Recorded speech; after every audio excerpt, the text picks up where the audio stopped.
கார்பைடுன்னு ஒரு கல் இருக்குது. ஒரு கார்பைடுன்னு ஒரு கல்லை வச்சு அந்த கல்லை வச்சு என்ன பண்ணுறாங்கன்னா பழுக்க வச்சுருக்காங்க மாம்பழத்தை.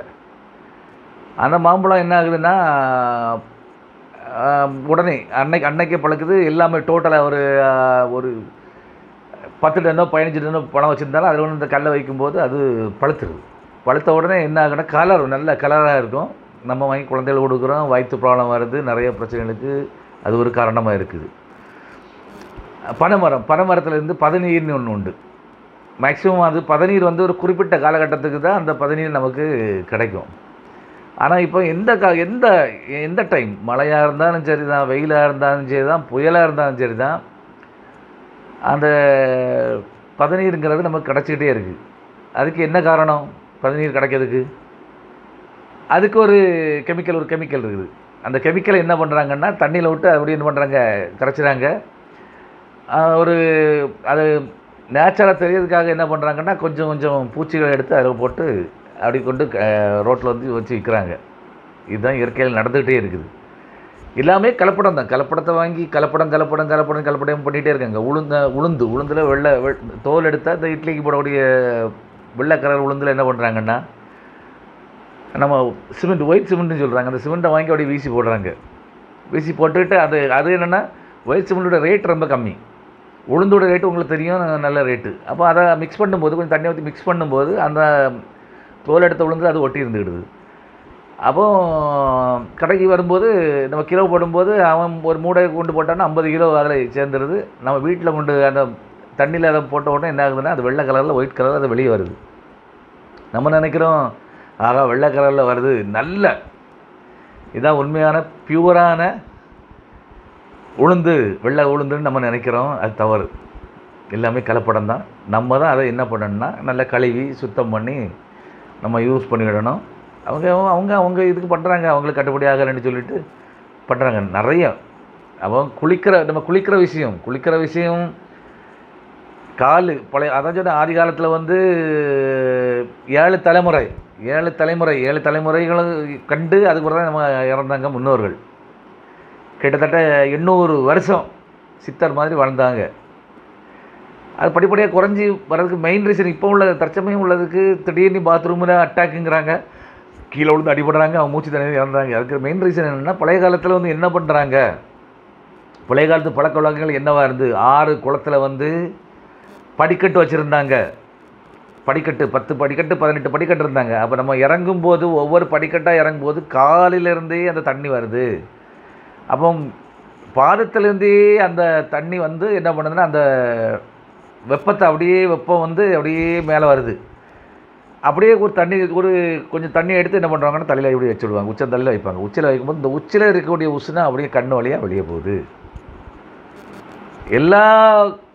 நம்ம உடம்புல எந்தெந்த பாதிப்பு இருக்கோ கண்ணை பார்த்தாலே தெரியும் நம்ம உடம்புல பாதிப்பு. நல்ல ஒரு குடிகாரனுங்க அவன் கண்ணை பார்த்தாலே தெரியும், இந்த இடத்துல எல்லாம் புதுசுன்னு ஒரு மாதிரி இருக்கும், கண்ணெல்லாம் கறங்கி போயிருக்கும். அப்போ அவன் நல்ல போதைகள் யூஸ் பண்ணுறவனா நம்ம பார்த்துருவோம். மஞ்சக்காமலை ஒரு ஆளுக்கு உடம்புல மஞ்சக்காமலை இருக்குன்னு சொன்னால் அந்த கண்ணை பார்க்கும்போதே மஞ்சையாக இருக்கும். ஒன்று டாக்டர் டார்ச் லைட் அப்படியே அடித்து பார்ப்பார். டார்ச் லைட் அடித்து பார்த்துட்டு கண்ணு உங்களுக்கு மஞ்சக்காமலை ஜாண்டிஸ் அட்டாக் ஆகிடும்னு சொல்லுவாங்க. ரத்த சோகையாக இருந்துன்னு சொன்னால் இப்படி கண்ணை அப்படி பார்த்து பார்ப்பாங்க. அந்த கண்ணில் நல்ல வெள்ளை கலரில் ஒயிட் கலர் இருந்ததுன்னா உங்களுக்கு ரத்த சோகையாக இருக்குன்னு சொல்லுவாங்க. கண்ணு தான் மெயின் ரீசன். அப்போ குளிக்கும்போது நம்ம வந்து அந்த காலத்தில் வந்து காலை நினச்சி காலிலேருந்தே மேலே கொண்டு வந்து நம்ம வரும்போது இங்கேருந்து கீழ் பாதத்துலேருந்தே மேலே வந்துடும். நம்ம தலையில் தண்ணி வைக்கும்போது அங்கேருந்தே நம்ம மூச்சு சுவாசம் வந்து வெளியே வந்துடுது. உடம்புல எந்த வாயும் தங்காது. இப்போ இந்த மாடர்ன் ட்ரெண்டில் அது பிறகு கொஞ்சம் காலத்துக்கு பிறகு என்ன பண்ணாங்கன்னா ஆறு குளம்புலாம் நல்லா மாசுபடுச்சு. நிறையா வேஸ்ட்டெல்லாம் உள்ளே வந்து கூவமாக ஆகிட்டு. அதனால் ஆற்றுல குளிக்கிறத நிறைய பேர் கட் பண்ணிவிட்டு என்ன பண்ணால் வீட்டில் வெளியே ட்ரம்மில் தண்ணியை மூணு வச்சுட்டு அதுலேருந்து எடுத்து காலை நினச்சி குளிச்சுட்டு இருந்தாங்க. இப்போ என்ன பண்ணுறாங்கன்னு சொன்னால் பாத்ரூம் போகிறாங்க. பாத்ரூமில் ஷவர் ஒன்று வச்சுருக்காங்க. ஷவரை ஓப்பன் பண்ணோடனே ஷவரோட தண்ணியெல்லாம் தலையோடு அப்படி கொட்டுது. அவங்க தலையில் கொட்டும்போது சடனை என்னங்கன்னா தலை குளிருது. அதில் அப்படியே அந்த ஹீட் வந்து டக்குனு கண் வழியாக போகும்போது மயக்கம் வருது. மயக்கம் வந்தோடனே என்ன ஆகுது, மயங்கி பாத்ரூமில் சாயும் போது அதில் பைப் இருக்குது. டைல்ஸுடைய கார்னர் வந்து ரொம்ப ஷார்ப்பாக இருக்குது. கீழே உள்ளவர் அடிபடுது, இறந்து போகிறாரு. என்ன மூச்சு திணறி அவர் இறந்து போனார்னு சொல்லி நம்ம அதை ஒரு கதையை கட்டி நம்ம கொண்டு வந்துடுறோம். இது வந்து தொன்று நடந்துக்கிட்டே இருக்குது. இப்போ நடந்து சின்ன வயசுலேயே ஒரு சூழ்நிலைகள் ரொம்ப மோசமான சூழ்நிலையை மனசு வந்துருக்கு. இந்த ஃபாஸ்ட் ஃபுட்டுன்னு இருக்குது. மக்கள் வந்து அதை ஒரு பெரிய பொருளாக வச்சுருக்காங்க. நிறைய கெமிக்கல், நிறைய எண்ணெய்கள் அதில் சேர்த்து வைக்கிறாங்க. மேக்ஸிமம் அதை வந்து கொஞ்சம் அவாய்ட் பண்ணுறது நல்லது. வீட்டில் நம்ம சமையல் செய்து டைம் இருக்கிறதோ இல்லையோ, நம்ம தனியாட்டு நம்ம வீட்டில் சமையல் செய்யும்போது அதுக்குன்னு ஒரு பவர்ஃபுல் இருக்க தான் செய்யுது. அதில் நிறையா முன்னோர்கள் வந்து என்ன பண்ணுறாங்க, தானியங்கள், நவதானியம்னு சொல்லுவாங்க. நவதானியத்தை வந்து என்ன பண்ணுறாங்கன்னா தண்ணியில் முக்கி ஒரு துண்டில் கட்டி அப்படி வச்சுறாங்க. அடுத்த நாள் 12 ஹவர்ஸ் ஆனோடனே என்ன ஆகுது, அதில் முளை வருது. அந்த முளையை எடுத்து சாப்பிட்றாங்க. சாப்பிடும்போது உடம்புக்கு நல்ல பாடி ஹெல்த்தாக இருக்குது. நடக்கிறாங்க. அந்த காலத்தில் வந்து ஸ்கூல் போகணுன்னாலும் கிட்டத்தட்ட ஒரு 5 கிலோமீட்டர் நடந்து தான் ஸ்கூலுக்கு போனாங்க. இப்போ அப்படி இல்லை. எல்லார் வீட்லேயும் பார்த்தீங்கன்னா 4-5 டூ வீலர் இருக்குது. இப்போ பொண்ணுக்கு ஒன்று இருக்குது, பையனுக்கு ஒன்று இருக்குது, அப்பாவுக்கு ஒன்று இருக்குது, அம்மாவுக்கு ஒன்று இருக்குது, கார் இருக்குது. இங்கேருந்து ஒரு கடைக்கு போனாங்கன்னா கூட அவங்க என்ன பண்ணுறாங்க, நடந்து போக மாட்டேங்கிறாங்க. அது அப்போ என்ன செய்யும், உடம்பு வந்து உழைக்கக்கூடிய தன்மை இல்லாமல் இருக்குது, சோம்பல் ஆகுது. வயசை பார்த்தா 70 வயசாச்சு, 60 வயசாச்சு, இப்போ சொல்ல முடியலை. பிறக்கக்கூடிய குழந்தைக்கு சுகர்னு ஒரு பெரிய சுகர் வந்திருக்கு. அதுக்கு இன்சுலின் ஒரு இதை யூஸ் பண்ணி என்ன பண்ணுறாங்க, குறைச்சிக்கிட்டே இருக்கிறாங்க. ரொம்ப கஷ்டம். அந்த சூழ்நிலையில் நம்ம வாழ்கிறது ரொம்ப கஷ்டமாக இருக்குது. என்ன பண்ணுறது, ஃபுல் ஸ்ட்ரெஸ்ஸு. யார் சொன்னாலும் யார் கேட்குறதும் கிடையாது. வீட்டில் சொன்னால் நம்ம வீட்டுக்கு வந்தாலே மெயினாட்டு இந்த செல்ஃபோன் யூசேஜ். வீட்டுக்கு வந்தால் அப்பா ஒரு திவானில் படுத்து இருந்து அவர் ஒரு இப்படி சில நோண்டிக்கிட்டே இருக்கிறாரு. அம்மா ஒரு சைட்லேருந்து நோண்டிகிட்டு இருக்காங்க. 2 பிள்ளைங்க இருந்தால் 2 பிள்ளைங்களும் நோண்டிகிட்டே இருக்கிறாங்க. சரி, நோண்டிகிட்டே இருக்கிறாங்க. நைட்டு தூங்க போகும்போது ஆளுக்கு ஒரு பெட்ரூம். யாரும் தனியாக சேர்ந்து ஒரு பெட்ரூமில் தூங்குறது கிடையாது. பொண்ணு ஒரு பெட்ரூம் தூங்குறான், பையன் ஒரு பெட்ரூம் தூங்குறான். அவங்க லைட்டை ஆஃப் பண்ணி போட்டுட்டு என்ன பண்ணுறாங்க, அந்த ராத்திரி வெளிச்சத்தை வந்து இப்படியே தடவிட்டே இருக்கிறாங்க. நம்ம கண்ணுடைய பாதிப்பு எவ்வளோ பெரிய பாதிப்பை உருவாக்கும். அதில் வரக்கூடிய ஃப்ரீக்குவன்சி கண்ணை எவ்வளோ பாதிக்குங்கிறது அவங்களுக்கு தெரிய மாட்டேங்குது. இளைய தலைமுறை தெரிய மாட்டேங்குது. பெரிய ஆட்கள்லாம் இப்போ அதுக்கு அடிக்ட் ஆகிட்டாங்க. அந்த காலத்தில் உழைப்புன்னே அதை கஞ்சியை குடித்து கருவாடை சுட்டு தின்னு கருப்பட்டியை சுட்டு தின்னு மக்கள் வாழ்ந்துக்கிட்டு இருந்தாங்க. அப்போ ஒரு திண்ணணி ஒன்று இருக்கும். திண்ணையில் வந்து வயசான பாட்டிமார்களும் தாத்தாமார்கள் வந்து உட்காந்துருப்பாங்க. அவங்க ஒரு கதையோட இருப்பாங்க. ஒரு ஊரில் ஒரு ராஜா இருந்தார், ஒரு ராணி இருந்தார். ஒரு வாழ்க்கை தத்துவத்துக்குள்ள ஒரு கதைகளை விட்டுக்கிட்டு இருப்பாங்க. அதை கேட்டு சின்ன பிள்ளைங்கள்லாம் நல்லா ஜாலியாக என்ஜாய் பண்ணிகிட்டு இருக்கும். சீசனுக்கு ஒரு விளையாட்டு இருக்கும். பம்பரம்னு ஒரு பம்பரத்தை விடுவாங்க. கிட்டிப்புல் இருக்கும். கோழி குண்டு விளையாட்டு இருக்கும். எத்தம்னு சொல்லுவாங்க.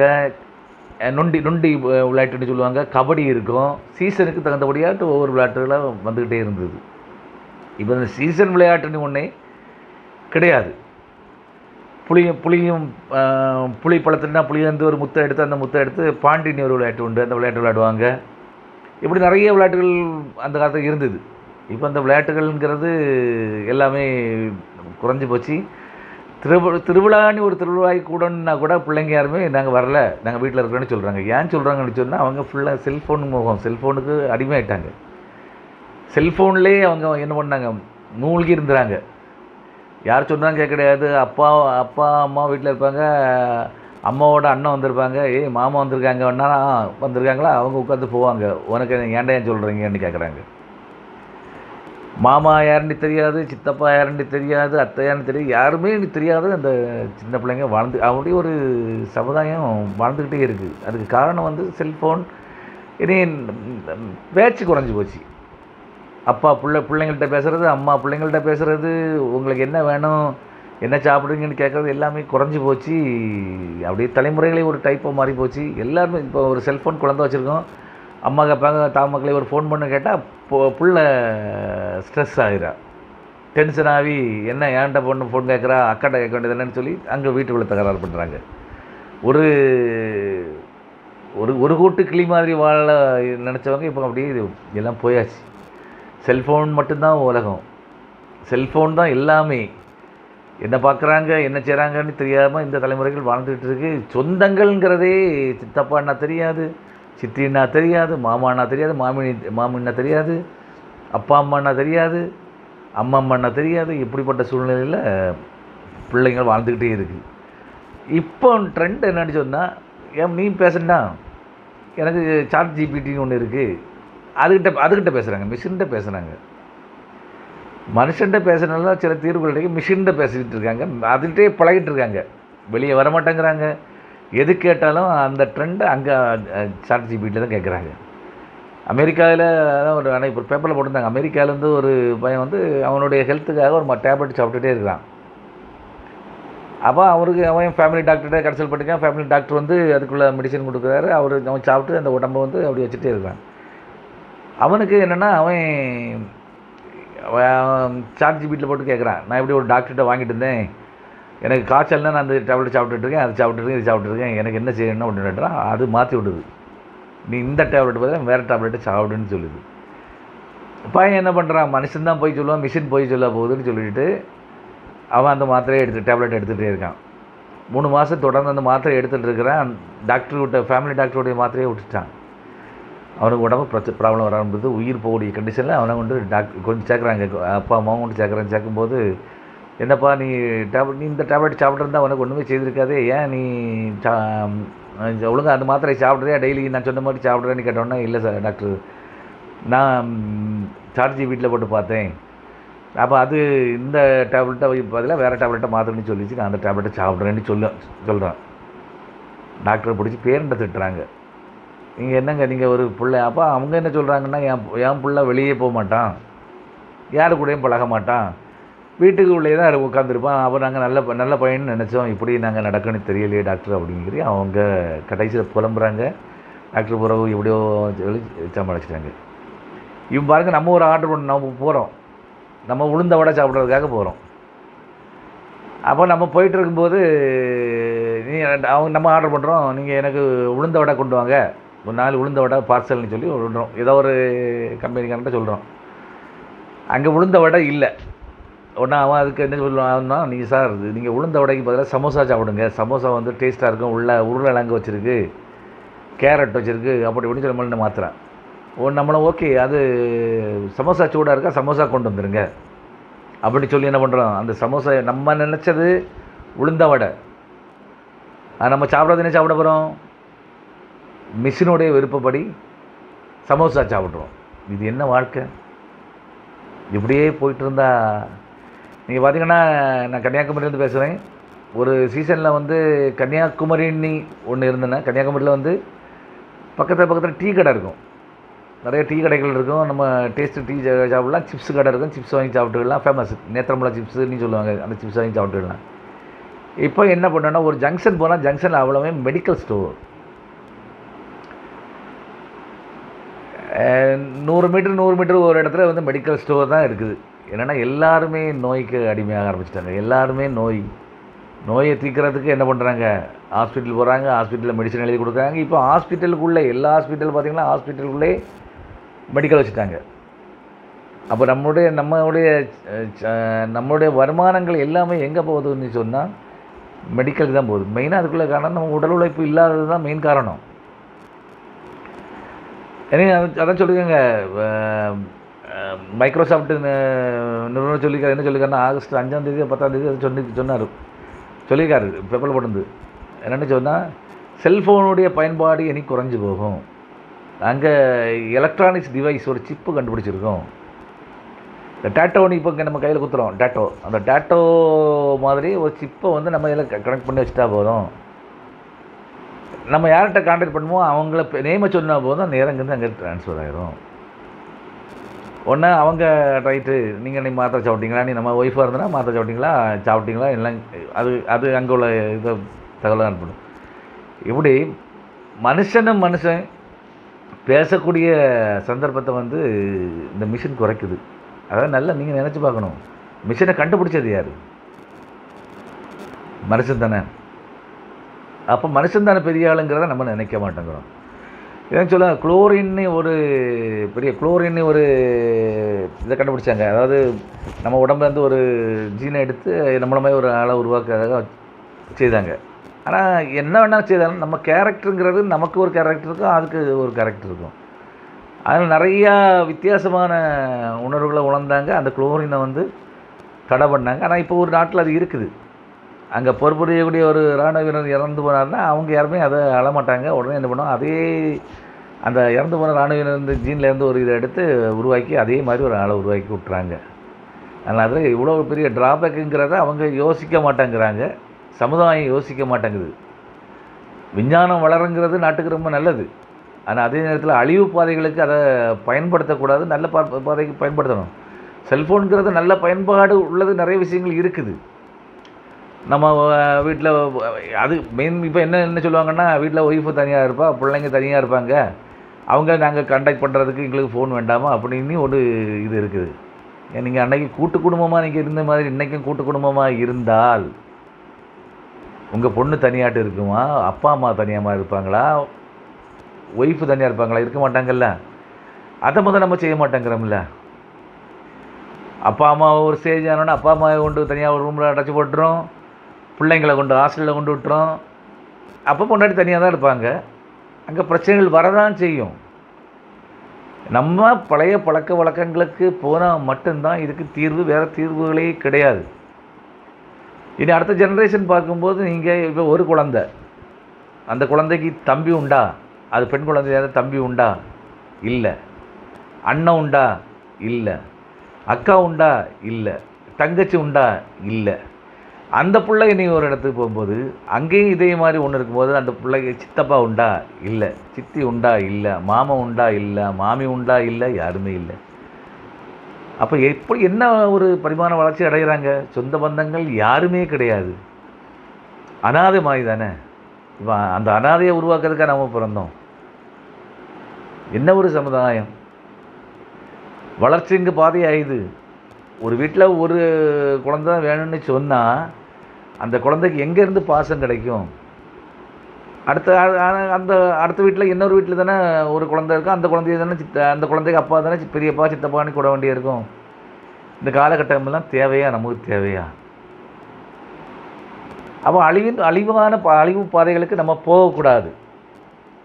வளர்ச்சிங்கிறது எவ்வளவு முக்கியமோ அதே மாதிரி நம்மளுடைய பரிமாணத்தை நம்ம பெருக்கிக்கிடணும், உறவு முறைகளை பெருக்கிக்கிடணும். கூட்டு குடும்பமாக வாழ்கிறதுக்கு சண்டை சச்சரவுங்கிறது ஆதி காலத்துலேருந்து இருக்க தான் செய்யுது. இல்லைன்னு யார் சொன்னால் இருக்க தான் செய்யுது. அதையும் கடந்து அவங்க வாழலையா? இவன் பாருங்கள், நீங்கள் அது யாரையும் என்ன குறை சொல்லும்போது சில ஃபீல்டில் இருக்கக்கூடியவங்க இந்த லேடிஸ் பொம்பளைங்க வந்து ஃபுல்லாக ட்ரக்குக்கு அடிக்ட் ஆகுறாங்க. கேட்டால் என்ன சொல்கிறாங்கன்னு சொன்னால், நாங்கள் 12 ஹவர்ஸ் வந்து கம்ப்யூட்டர் முன்னேருந்து ஒர்க் பண்ணிகிட்டே இருக்கிறோம், எங்களுக்கு ஒரு ரிலீஃப் வேண்டாமா, ஒரு ஸ்ட்ரெஸ் ரிலீஃப் வேண்டாமா? அதுக்காக என்ன பண்ணுவோம்னா நாங்கள் ட்ரக்கு அந்த பழக்கத்துக்கு போகிறோம். அப்போ கொஞ்ச நாள் நாங்கள் ஜாலியாக அந்த மாதிரி இருக்கிறோம். உடம்புல எவ்வளோ பெரிய ப்ராப்ளங்கள் அது கிரியேட் பண்ணுங்கிறது தெரிஞ்சவங்களுக்கு தெரியும். அதில் இருந்து மீண்டு கஷ்டப்பட்டு இருக்கவங்களுக்கு நிறைய ஆட்கள் தெரியும். மீள முடியாமல் நிறைய ரோட்டில் உளுந்து கிடக்கிறதான்னு தெரியும். ஆரம்பிக்கும் போது அப்படி தான் இருக்கும். கொஞ்சம் கொஞ்சமாக நம்ம ஸ்ட்ரெஸ்ஸுன்னு ஆரம்பித்தா கடைசி அதுக்கே அடிக்ட் ஆகக்கூடிய சூழ்நிலை இருக்குது. வருமானங்கிறது வரும். இப்போ ஐடி ஃபீல்டில் இருக்கக்கூடிய லேடிஸை பார்த்திங்கன்னா கிட்டத்தட்ட குறைஞ்சபட்சம் மாதம் 40,000 ரூபா சம்பளம் இல்லாமல் யாருமே இல்லை. அப்போ அவங்க வந்து அவங்களுடைய காலில் நிற்கக்கூடிய இது இருக்குது. ஆனால் நம்ம உடம்புல ஸ்ட்ரெஸ்ஸை இந்த ஸ்ட்ரெஸ்ஸை இறக்குறதுக்காக என்ன பண்ணுறோம்? இதெல்லாம் தேவையா? அந்த காலத்தையும் உழைச்சாங்க. காலைல 5 மணிக்கு போனால் ராத்திரி 9 மணி வரை உழைச்ச முன்னோர்கள்லாம் இருக்க தான் செய்கிறாங்க. உடல் உழைப்பு. ஏன் உன்னுடைய வேலையே நீ செய்யினா உனக்கு ஏன் ஸ்ட்ரெஸ் வரப்போகுது? உன் வேலையை தானே நீ பண்ணுற, விருப்பப்பட்டு தானே நீ படிக்கிற. Mechanical engineering, civil engineering, electronics engineering, electrical engineering, artificial intelligent, computer science, biomedical, எவ்வளோ படிப்பு இருக்குது. ஏரோநாட்டிக்கல் இருக்குது, மெரைன் இருக்குது. எல்லாமே நீ உன் விருப்பத்தில் நீ படிக்கிற. படித்து நான் அந்த ஃபீல்டில் தான் நான் வேலைக்கு போகிறேன்னு சொல்லி நீ இப்போ இறண்டுகிட்ட போகிற. சரி, அந்த ஃபீல்டில் தானே நீ வேலை செய்கிற. ஒரு என்ன ஸ்ட்ரெஸ்ஸு? அப்போ ஸ்ட்ரெஸ்ஸு நீ ஒன்றும் இல்லை. உன் கையில் காசு வந்தோடனே என்ன பண்ணுற? நீ அதுக்கு அடிக்ட் ஆகுற. அந்த போதை பொருளுக்கு போகிற, உடம்பை கெடுக்கிற, கடைசியில் இருந்து மீள முடியாமல் சாகிற, இதெல்லாம் தேவையா? உணர்ந்து பார்க்கணும் மக்களை. சொல்கிறதுக்கு நிறையா இருக்குது. அதாவது இந்த காலத்தில் அட்வைஸ் பண்ண தான் யாருக்குமே பிடிக்க மாட்டேங்குது. எனக்கு தான் எல்லாமே தெரியுதே. நீங்கள் காலேஜில் பாருங்கள், ஒரு சப்ஜெக்ட் நாலேஜ் உள்ள எந்த ஸ்டாஃபையும் யாரும் மதிக்க மாட்டேங்கிறாங்க. என்ன ரீசன்னா, நீ இப்போ கிளாஸை நடத்திட்டே போ, நான் சார்ஜ் ஜிபிட்டில் மட்டும் படிச்சுக்கிடுவேன், எனக்கு ஆன்சர் அது சொல்லும், நீ ஏன் சொல்ல போகிறா? அதனால் கிளாஸில் வந்து உறங்குறான், தூங்குறான். இதெல்லாம் சமுதாயத்துக்கு தேவையா? ஒரு நல்ல ஆசிரியருங்கிற ஒரு அந்த அந்த காலத்தில் நாங்கள்லாம் படிக்கும்போதெல்லாம் ஆசிரியர் அந்த பாடம் நடத்தினா நம்ம வாயிலேருந்து ஒரு வார்த்தை வராது. அவரை கையெடுத்து கும்பிட தோணும். ரோட்டில் போனால் குட் மார்னிங் சார்னு சொல்ல தோணும். இவன் பாருங்கள், வாத்தியார் யார் மதிக்கிறா? எதுவுமே கிடையாது. இது சமுதாயம் வந்து அழிவு பாதையை நோக்கி சென்று கொண்டு இருக்கிறது.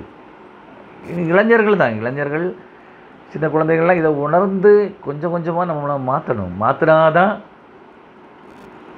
நல்லதொரு சமுதாயத்தை உருவாக்க முடியும். நம்ம யாரையும் குறை சொல்லிட்டு இருக்கிறதுல புண்ணியமே கிடையாது. முதல் நம்ம திருந்தணும். நம்ம அடிப்படையிலேருந்தே நம்ம திருந்தி வந்துட்டு இருந்தோன்னா இந்த காலகட்டத்தில் நம்ம நல்ல ஒரு நிலைமை அடைஞ்சிருக்கலாம். இப்போ நாங்கள் எல்லாம் 40 வயசு மேலே ஆயாச்சு, ஒரு ஸ்டேஜை கடந்தாச்சு.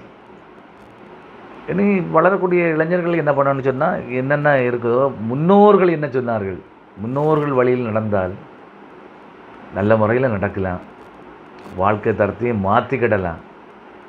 பணம் காசு வரும் போகும், ஆனால் உயிர் போச்சுன்னா, அதான் அந்த காலத்தில் சுவர் இல்லாமல் சித்திரம் வரைய முடியுமான்னு சொல்லுவாங்க. சித்திரம் நம்ம நல்ல வரைய தெரியும், ஆனால் அதை உருவாக்குறதுக்கு ஒரு சுவர் வேணும். நம்ம உடம்பு நல்லா இருந்தால் தான் நம்மளால் சம்பாதிக்க முடியும். நாளைக்கு காலையில் நம்ம எழும்பணும். நீ நல்லா ட்ரக்கை போட்டு நீ உறங்கினேன்னா காலை எழும்போதே கை காலெலாம் எனக்கு படக்கும், ஆஸ்பத்திரி போகணும், இல்லை திரும்ப அதே ட்ரக்குக்கு தான் அடிக்ட் ஆக வேண்டியிருக்கும். இதெல்லாம் யோசிக்கணும் மக்களை. யோசித்து தலைமுறையை கொஞ்சம் கொஞ்சமாக மாற்றுங்க. மாற்றி நல்ல முறையில் வாழக்கூடிய வழிகளை பாருங்கள். நான் சொன்ன மாதிரி குளிக்கக்கூடிய முறைகள், குளிக்கக்கூடியது காலை திரும்ப திரும்ப சொல்கிறேன், ஃபஸ்ட்டு காலை நினைங்க, கீழ் உடம்புலேருந்தே அப்படி வாங்க, வந்து தலையில் கொஞ்சம் தண்ணியை விட்டு அந்த உடம்புல இருக்க உஷ்ணம் அவ்வளோ கண் வழியாக வெளியே போட்டு, அது பிறகு நம்ம குளிச்சுட்டு வரோம், வந்து ஒரு அரை மணி நேரம் ஆன பிறகு நம்ம சாப்பிடுவோம். சாப்பிடும்போது வயிறு ப்ராப்ளமும் எந்த ப்ராப்ளமும் வராது. முன்னோர்கள் நிறைய வழிகளை சொல்லி தந்திருக்காங்க, நிறைய வழிமுறைகளை சொல்லி தந்திருக்காங்க. நம்ம யாரும் அதை பயன்படுத்த, இயற்கையாக நிறைய வழிமுறைகள் இருக்குது, பயன்படுத்திக்கணும் மக்களை. எந்த ஒரு மதமும் அன்பு என்ற ஒன்று தான் போதிக்குது. நல்ல முறையில் நீங்கள் வாழுங்க என்று தான் சொல்லுது. யாரையும் சண்டை போடுங்க, பக்கத்து வீட்டில் அடி போங்கன்னு சொல்லவே இல்லை. கூட்டு குடும்பமாக நம்ம வாழணும். எவ்வளோ சந்தோஷமாக இருக்கும். அந்த காலத்துலலாம் ஊரில் ஒரு திருவிழா வருது, கல்யாணம் வருதுன்னு சொன்னால் அந்த அளவுக்கு சந்தோஷமாக இருக்கும். இப்போ திருவிழாவையும் பார்க்க போகிறக்கு யாரும் போக மாட்டேங்கிறாங்க, கல்யாண வீட்டுக்கும் யாரும் போக மாட்டேங்கிறாங்க. ஏதோ ஒரு கடமைக்காக பெரியவர்கள் போகிறாங்க, சின்ன பிள்ளைங்களை எங்கேயுமே பார்க்க முடிய மாட்டேங்குது. எல்லாருமே இந்த செல்ஃபோனுங்கிறதுக்கு அடிக்ட் ஆகியிருக்காங்க. கொஞ்சம் வாழ்க்கை பாதையை மாற்றுங்க, நல்லா படிங்க, படித்து உங்கள் காலிலே நீங்கள் நிற்கணும். அதுக்கு எல்லா வீட்லேயும் எல்லா பேரண்ட்டும் எல்லோரும் கஷ்டப்பட்டால் கூட பிள்ளைங்களை படிக்க வைக்கிறதுக்கு எல்லோரும் தயாராக இருக்காங்க. ஏன்னா அவங்களுக்கு தெரியும் நம்ம பிள்ளைய நல்ல முறையில் படிக்க வைக்கணும். நாளைக்கு அது நம்ம பிள்ளைங்க நம்மளை குறை சொல்லக்கூடாது, பெற்ற கடமைக்கு இவன் ஒன்றும் செய்யாமல் போயிட்டான்னு நினைக்கக்கூடாதுங்கிறதுக்காக நிறைய பேர் பண்ணுறாங்க. அதை சில பிள்ளைங்க தவறாக பயன்படுத்தாதான் செய்யாங்க. அப்பா அம்மாவை மதிங்க, உறவுகளை மதிங்க. உறவை மதித்தால் உள்ளம் குளிரும், உள்ளம் குளிர்ந்தால் வாழ்க்கையும் நல்லா இருக்கும்னு சொல்லி தொல்லை ஸ்டார் சார்பாக உங்களுக்கு ஒரு வணக்கத்தை தெரிவித்துக் கொள்கிறேன். நன்றி, வணக்கம்.